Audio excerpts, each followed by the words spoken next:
किसान वाणी कार्यक्रम सुनने सभी श्रोता लोगों के नारायण दत्त पाठक है नमस्कार। ये कार्यक्रम प्रायोजक संघ कृषि एवं किसान कल्याण मंत्रालय भारत सरकार। श्रोता जैसा आपको मालूम से कि भारत सरकार द्वारा जीएसटी दरों में संशोधन करी जा रहा। ये संशोधन बाद जो हमारे कृषि क्षेत्र में जुड़े किसान भाई सन उनके बहुत फायदा है सकल। ये बदलाव जहाँ एक तरफ न केवल कृषि क्षेत्र विभिन्न घटकों पर तनाव के कम करल बल्कि टिकाऊ खेती, मत्स्य पालन और डेयरी में सुधार लीजिए एक प्रेरक काम करल। अंततः जो सीमांत किसान छन, जो लघु किसान छन, उनके लाभ पुजल। ये क्षेत्र में ड्रिप सिंचाई प्रणाली, स्प्रिंकलर, कृषि मशीनरी, निर्दिष्ट जैव कीटनाशक, सूक्ष्म पोषक तत्व, माछक तेल, माछक अर्क, कंपोस्टिंग मशीन, जैविक खाद बन और पर्यावरण अनुकूल तालाब प्रबंधन सुनिश्चित करना लीजिए महत्वपूर्ण है। संरक्षित मछली और झींगा उत्पादन पर जीएसटी के 12% और 18% दर बेटी घटा हुए न्यूनतम स्तर 5% कर दी जा रहा। प्रमुख उर्वरक input sulphuric acid, nitric acid और अमोनिया पर 18% बेटी घटा हुए 5% कर दी हो और विभिन्न दूध या दूध उत्पादन पर या तो पूरी छूट दी जा रही या फिर घटा दी रही 5% कर दी हो। अगर कर सुधारना पूरा विश्लेषण करी जाओ तो बेटी पता लगे कि ये कृषि स्तर पर इनपुट लागत कम मिल और टिकाऊ विकास का बढ़ावा मिलो। जल किसान ड्रिप सिंचाई प्रणाली और स्प्रिंकलर अपनाना लीजिए प्रोत्साहित हो। ये विशेष रूप से ट्रैक्टर सिंचाई प्रणाली और कंपोस्टिंग उपकरण जैसे कृषि मशीनरी के निर्माण में निवेश आकर्षित हो। क्योंकि जैव कीटनाशकों पर ले जीएसटी लगाया जा रहा ये उत्पाद किसानों के सुरक्षित विकल्पों तरफ जाना दीजिए प्रोत्साहित करो और माटे सेहत में सुधार और उत्पादन में वृद्धि में योगदान देने वाला कदम साबित हो। ये कदम ड्रिप और स्प्रिंकलर माध्यम सिंचाई लीजिए पानी कुशल विवेकपूर्ण उपयोग लीजिए सुधार आधारित प्रोत्साहन जैसे कि हम टिकाऊ खेती दिशा में एक लंबे बाट तक तय करने सुधार कर सकूं। ये प्रकार मत्स्य पालन क्षेत्र में कर दरों का महत्वपूर्ण रूप युक्त संगीत बढ़ाते हुए परिचालन लागत में कमी में घरेलू और निर्यात बाजारों में प्रतिस्पर्धा बढ़ने में मदद मिले और लाखों मछली जो पालक किसान छन और जो एक बाजार में हितधारक छन उनके लाभ मिलो। झींगा उत्पादन पर संशोधित जीएसटी संरचना बेटी झींगा किसानों और निर्यातकों के बड़ी ही अमेरिकी टैरिफल होने वाले नुकसान में कमी आई। डेयरी क्षेत्र में महत्वपूर्ण प्रभाव देखने को मिला जिनमें अल्ट्रा हाई टेम्परेचर दूध और पनीर छेना पहली बेटी जो पैक और लेबल हुई अब उन पर कोई कर नहीं लागू, जबकि आइसक्रीम, पनीर, घी, डेयरी जो गाढ़ दूध है वही सहित बैंक सभी दूध उत्पादन पर अब जीएसटी न्यूनतम दर यानी 5% पर लागू। यानी कि कुल मिलाकर कर सुधारना सिद्ध फायद हमारे किसानों का बन। कार्यक्रम में हम आपको देखे अगले गली बातचीत करते रहूं। जीएसटी काउंसिल ने टैक्स को और भी सरल बना दिया है। सरकार ने सीमेंट पर जीएसटी की दर 28% से घटाकर 18% कर दिया है। टैक्स में कमी से आवासीय और व्यावसायिक प्रोजेक्ट पर लागत का दबाव कम होने की संभावना है। इसी तरह संगमरमर और ट्रैवर्टीन ब्लॉकों पर टैक्स की दर 12% से घटाकर 5% कर दी गई है, जबकि ग्रेनाइट ब्लॉकों पर भी पहले के 12% की तुलना में अब केवल 5% जीएसटी लगेगा। इसके साथ ही रेत, चूने की ईंटों और पत्थर की जड़ाई के काम पर भी कर की दर 12% से घटाकर 5% कर दी गई है। हर जोखिम से निकल कर फसल आए, सुरक्षित हो जाए।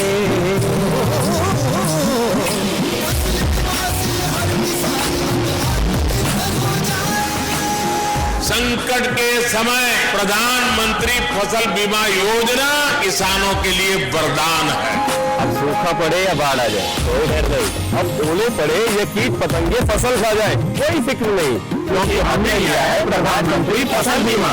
बुआई से फसल कटाई तक हर जोखिम का दावा, न्यूनतम प्रीमियम पर अधिकतम भुगतान का वादा। योजना से हर साल जुड़ रहे हैं 5 करोड़ से ज्यादा किसान। अब आपकी बारी। नजदीकी कृषि कार्यालय, सहकारी समिति, बैंक शाखा, अधिकृत बीमा कंपनी या जन सेवा केंद्र में स्वेच्छा से करा सकते हैं पंजीकरण। फसल बीमा पोर्टल या फसल बीमा ऐप द्वारा भी कराया जा सकता है पंजीकरण। प्रधानमंत्री फसल बीमा योजना, आपकी फसलों का संपूर्ण सुरक्षा कवच। कृषि एवं किसान कल्याण मंत्रालय, भारत सरकार। यदि आप अब कोई नई कार या बाइक लेने की तैयारी कर रहे हैं तो वो आपको काफी किफायती दामों पर उपलब्ध होगी। जीएसटी परिषद ने छोटी कारों, 350 सीसी तक की बाइक और तिपहिया वाहनों पर टैक्स 28% से घटाकर 18% कर दिया है। 22 सितंबर 2025 से लागू होने वाला ये त्योहारी तोहफा एंट्री लेवल गाड़ियों को और भी किफायती बना देगा, जबकि लग्जरी कारें और बड़ी बाइक 40% के नए स्लैब में आ गई हैं, लेकिन फिर भी उन पर कम टैक्स लगेगा। श्रोताओं, कार्यक्रम में आप हम आपको सुन एक भेंट वार्ता जो एक विषय से लुप्त प्राय फसलों को पुनर्जीवित करने का एक प्रयास। वार्ताकार श्री हरिश्चंद्र पांडे और भेंटकर्ता प्रमोद कुमार पांडे। श्रोता मित्रों नमस्कार। श्रोता मित्रों, आज हमारा आकाशवाणी अल्मोड़ा स्टूडियो में आई श्री हरिश्चंद्र पांडे जी, जो कि ग्राम सभा Bagartola, post office Jageshwar, block Dhauladevi, जिला अल्मोड़ा क्रोडीछन। पांडे जी एक उन्नत काश्तकार छन। तो पांडे जी सबसे पहले तो आपको स्वागत है हमारा आकाशवाणी अल्मोड़ा स्टूडियो में। पांडे जी मैं आपको थे जानना चाहन कि आपको अनाज वाली फसल में को फसल लगा रही? अनाज वाली फसल में हमारे यहाँ जो पहाड़न पर हुई मडुआ, मादिरा, कौनी और ये दलहनी फसल में ग्रोस है, काला मांस और एक हरा मांस, ये मांस की खेती, ये टाइप और काला फट है। ये फसलन का हमारे बना रहे हैं जो उत्पादन बरसात सीजन में बड़ी हूँ। अब ये बीज जो वो कम अच्छा, ये बीज पहली में तो हमारे हर घर में हो, लेकिन बीच में अभी लगभग ये में जैसे गुरोस है, काला ये चपट फट जो ये कुछ और कौनी है, ये चीज में लगभग विलुप्त है। वो हमें इसी के कौन बटिना लोगों तक मेरा एक शौक चाहिए कि हमारी परंपरा बढ़ता है। और ये चीज जो छन हमारे पहाड़ा हिसाब से बहुत दवाई डाल छन, तो ये हर प्रकार रोगन में शरीर बहुत फायदेमंद होनी। तो मतलब ये चीजें ने शौक ले और मैं ये चीजें कहीं मेरे प्रयास ले रोल और मैं कोशिश ले कहीं अपना श्रोता उनके भाई बहन सबंध मेरे ये एक तुम्हारे माध्यम में एक संदेश ले कि एक अधिक से अधिक उत्पादन हम घरों में करो और हमारे पहाड़ में बरसात के फसल में चाहे टाइम में बारिश आई अन्य फसल सब खत्म है, तो एक बहुत फल उत्पादन हो। और हमारे जो सरकार से आयल, हमारे भारत सरकार, हमारे उत्तराखंड सरकार ये में खूब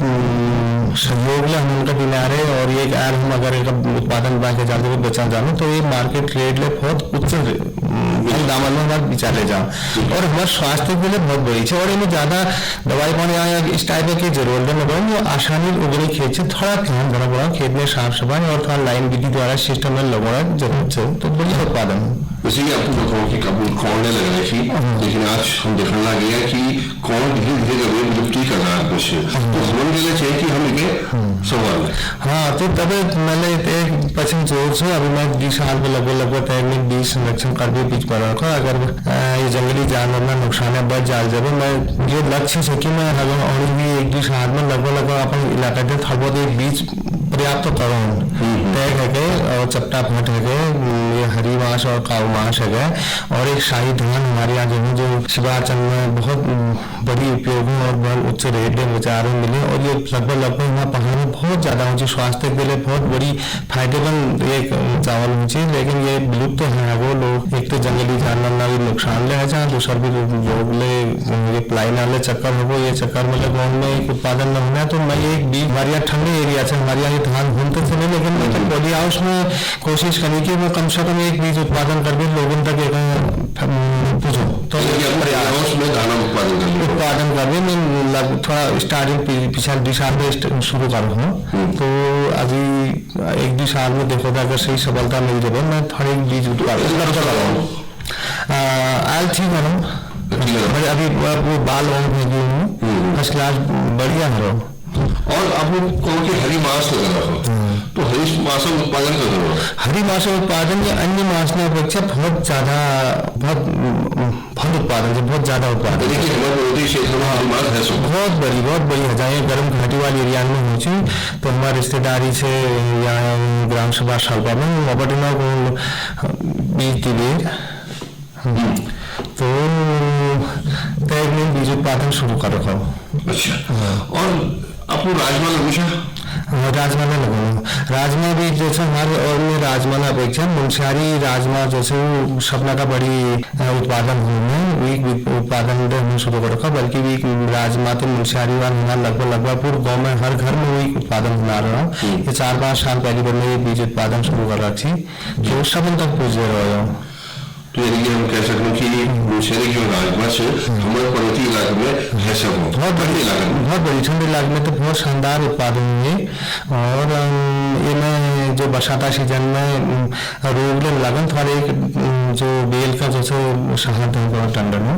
अब वो रोग की बात कर रहा हूँ, तो कब होता है कोई फसल में अगर रोग लग जाए तो आप बहुत के खर्चा फिर उनमें रोग में कई प्रकार है, जैसे कीट रोग लग गया तो उनमें जो लगभग 2-3 साल में जैविक खेती करना रही है, इसीलिए हमारे में जो पारंपरिक विधि द्वारा गोमूत्र और ये भी जो तैयार करेगी गेहूँ या फिर बाजार में अचानक उपलब्ध सी और नीम तेल वगैरह तो ये पूरा कंट्रोल है जा। अच्छा, ये सब पूरा कंट्रोल है जा लेकिन टेम्पल लेकिन थोड़ा बहुत में जो है अपन तरीके खेती चारों तरफ साफ सफाई और ध्यान देना जरूरी हो, वो चीजें ले जाता रोग होने कारण में।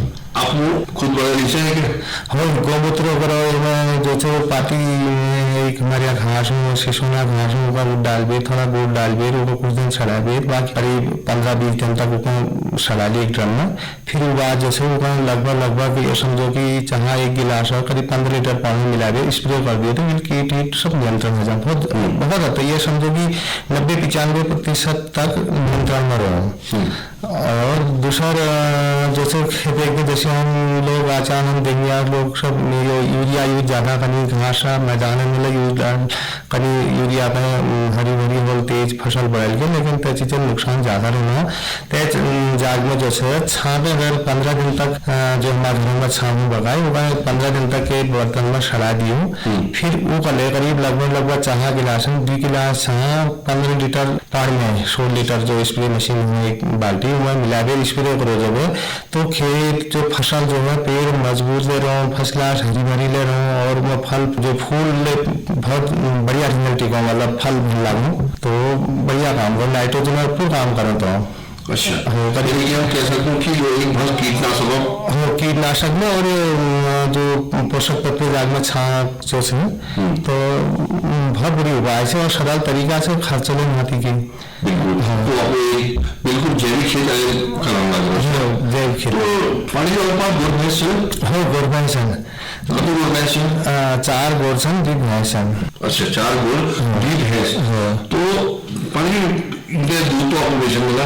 दूध तो लगभग यूज में है और कुछ खेती नहीं जैसे गोबर है गोबर अब ज्यादा वो लोग क्योंकि गोबर खाद और गोमूत्र लोग अब ज्यादा दूध तो बेचता पर सरकार जो योजना चल रही है उनका लाभ उठा हो उनका लाभ दोनों पर मैं पावर टिलर डेवलपमेंट सब्सिडी में 80% सब्सिडी में और बाकी अप्लाई कर रखा है घास काटने मशीन और कुछ यंत्र लेते हैं। अच्छा, हाँ, और पॉली हाउस बना रखी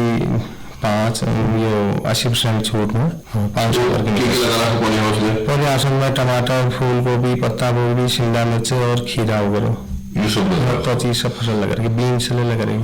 तो जैसे जंगली जानवर अपने को वैसा कि हमारे खेतों में उड़ी कभी तो जंगली जानवर थे छुटकारा पाने लीजिए कोई उपाय समझ में नहीं भगवान की माया से आप आते पहरा करूँ पर रात में पहरा करूँ और दिन में पहरा करूँ और उसी के अपन बचाव फसल का सकते तो आपको हमारे जो श्रोता से उनके खेत में चला और यही निवेदन है कि हमारे पारंपरिक जो खेत से का संरक्षण करें उनका बढ़िया का लगन और ये हमारे दवाईदार फसल सन और ये अपन पहाड़ों जो हमारा धर्म संस्कृति हमारा जो रिवाज है एक में हर वर्ष निवेदन है कि वो सब सहयोग करें और ये चीज हमारा विलुप्त होने जा रही है, विलुप्त हो जा रही है फिर पर्याप्त होना मुश्किल है जाए, तो यही निवेदन से संबंध है। तो वाणिज्य आपको जो बड़ी जानकारी हम उनके दे आपको हमारे स्टूडियो में अच्छा यह कीजिए। आपको बहुत बहुत धन्यवाद। लुप्त प्राय फसलों को पुनर्जीवित करने का एक प्रयास। श्रोताओं, ये विषय पर आपण सुनागराच्या श्री हरिश्चंद्र पांडे जुदगा करी प्रमोद कुमार पांडे भेंट वार्ता। पिछले 7 वर्षों में खेती को आधुनिक और किसानों को आत्मनिर्भर बनाने के लिए कई निर्णय लिए गए। किसान बने देश की शान। पीएम किसान योजना का पूरा खर्च भारत सरकार वहन करती है। इसके तहत लाभार्थी किसानों को हर साल 6,000 रुपए की सम्मान राशि 2,000 रुपए की 3 समान किस्तों में सीधे उनके बैंक खातों में हस्तांतरित की जाती। किस्तों की जानकारी किसानों को SMS के माध्यम से दी जाती है। आत्मनिर्भर भारत की पहचान, प्रगतिशील और समर्थ किसान।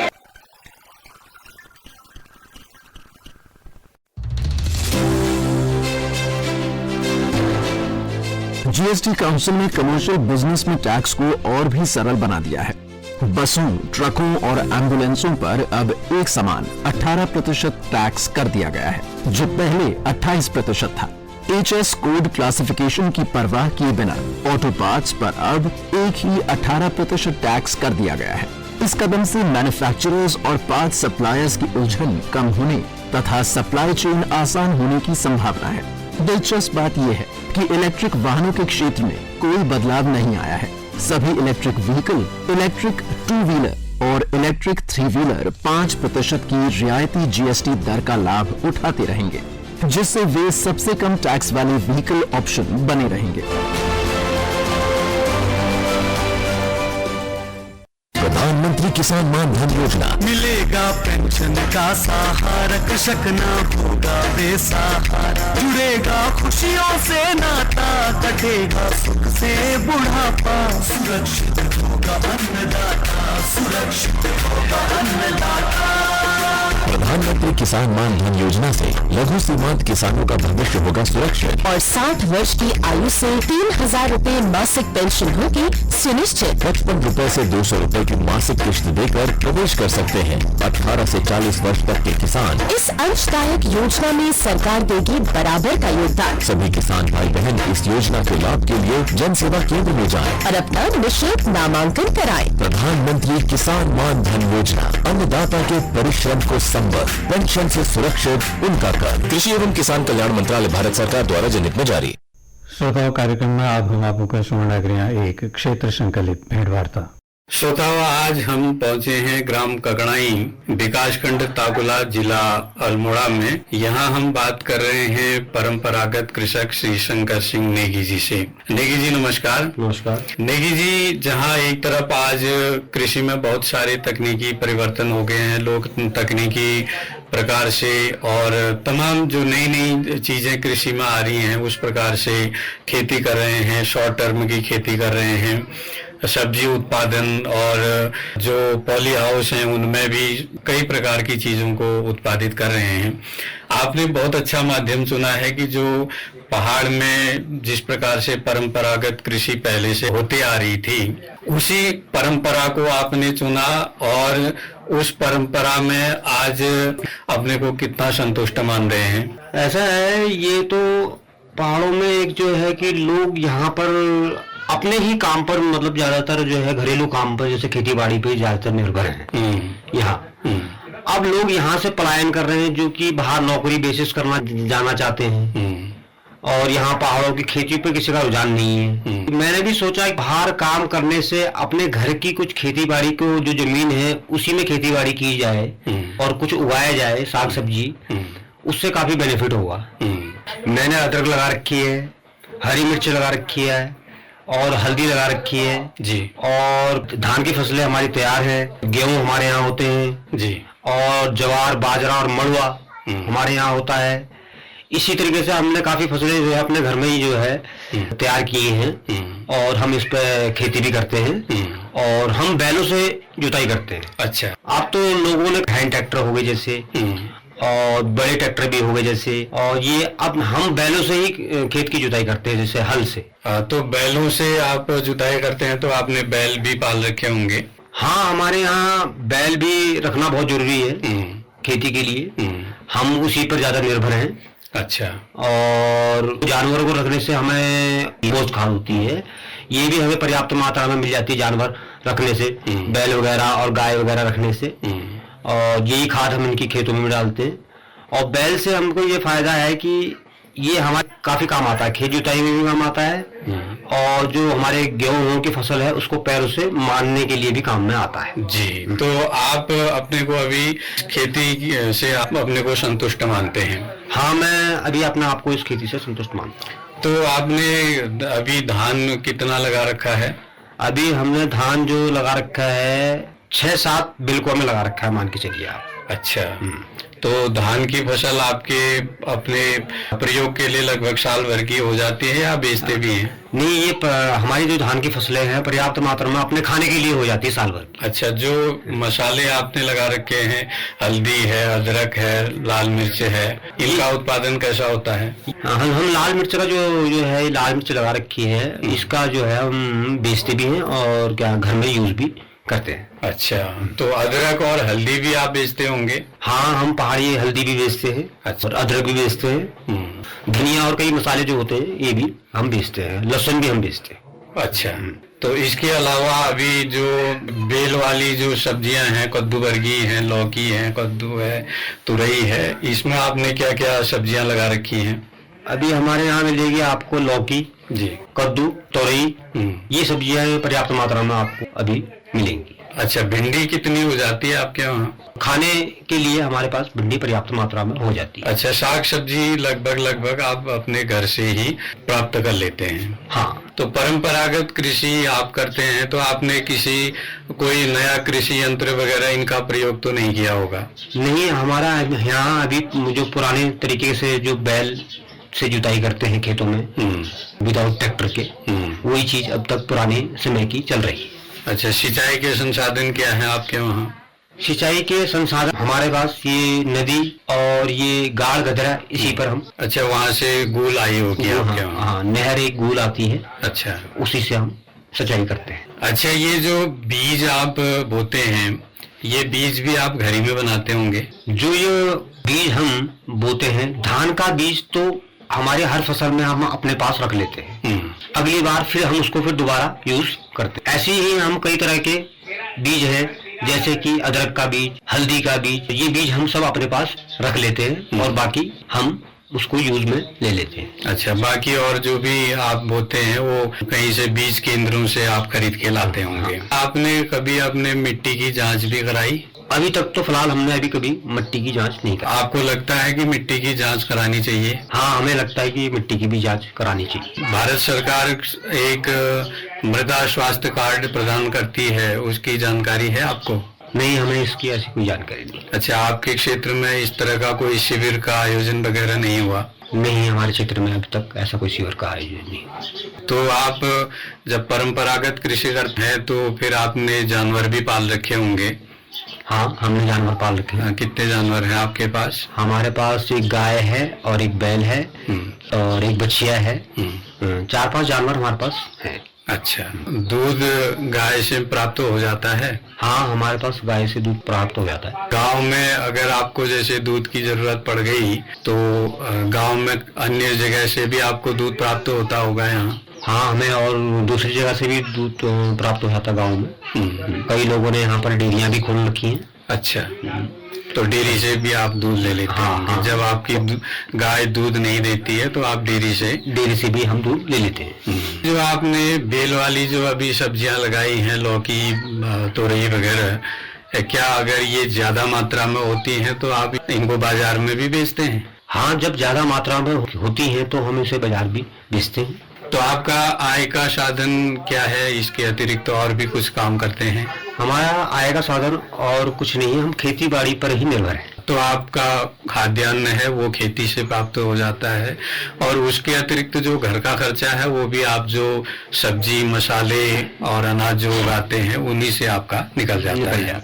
तो कभी मन में ऐसा नहीं लगता है कि मैं अगर नौकरी करने जाता तो इससे बेहतर होता? हाँ, कई बार मन में लगता भी है ऐसा। मैंने बाहर जाने का कोशिश नहीं की क्योंकि यहाँ से पलायन भी बाहर बहुत हो रहा है जी, और जो कि हमारी आजीविका की ये जो हमारा खेती बाड़ी का जो साधन है ये हमारा काफी अच्छा है। और यहाँ का आबो हवा पहाड़ों की जी, और ये भी स्वास्थ्य के लिए काफी अच्छा रहता है और बाहर जाने की हमारा कोई ऐसा रुझान नहीं है।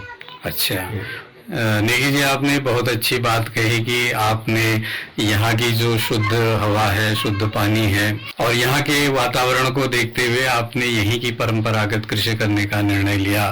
तो आज जो लोग गांव छोड़ के बाहर जा रहे हैं उनके लिए आप क्या कहना चाहेंगे? जो लोग यहाँ से पलायन करके जा रहे हैं, मैं तो ये कहता हूँ कि उनसे कि वो पलायन ना करें और अपनी आजीविका चलाने के लिए वो यही पहाड़ पर ही रहें और अपने आजीविका चलाएं। जी, आपने बहुत अच्छी बात हमसे की, हमसे बात करने के लिए आपका बहुत बहुत धन्यवाद। श्रोता, आपने सुना राज्य क्षेत्र संकलित भेंट वार्ता और किले की आय प्राप्त करण हर व्यक्ति की एक उद्देश्य हूँ। अगर हमारे किसान भाई परंपरागत खेती की दगाड़ में अगर आप आय बढ़ना चाहिए तो मक्का उत्पादन बना लीजिए भल व्यवसाय है सकन।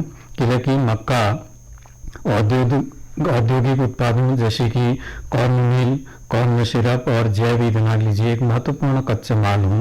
ये के अतिरिक्त मक्का खेत कर बेर खेतने जो उर्वरकता से उले बेहतर बनी रहूँ और ग्रामीण अर्थव्यवस्था कहियो मजबूत करी। आप जने जने आपको सुन लग रही हैं मोहन सिंह डोलिया और नारदगढ़ अक्षर में एक कुमाऊनी लोकगीत।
श्रोताओं, जो कुमाऊनी लोकगीत का हमारा आज किसान वाणी कार्यक्रम आप संपन्न हूँ बुरो आपने देखे फिर भेंट हुई।